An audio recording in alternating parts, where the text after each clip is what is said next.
नखरा हो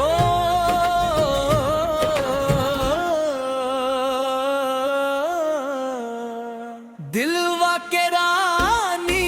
बन गईलू हो सपनवा में रोज आवेलू हो तोहरे मुस्कान पे जान गाई तोहरे बिना अब चैन न पाई तोहरे मुस्कान पे जान पाई तोहरे बिना अब चैन न पाई।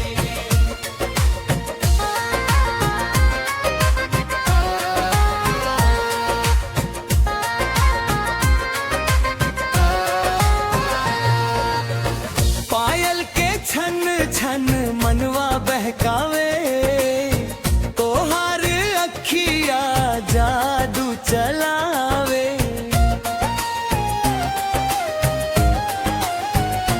धीरे धीरे प्यार बढ़त जाला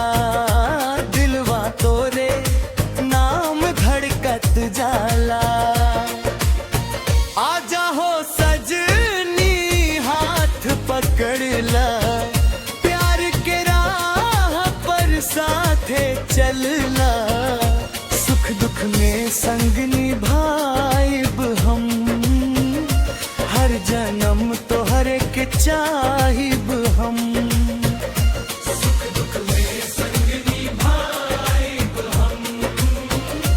हर जन्म तोहर के चाहिब हम।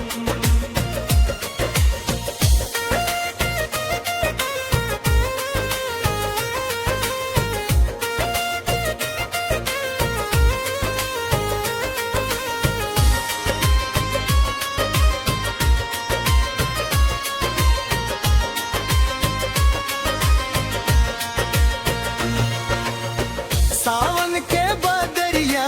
जैसन अचारा महकेला फूलन जैसन चेहरा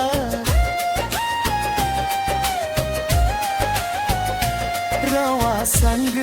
हर पल खास लागे दुनिया से बढ़ के प्यार लागे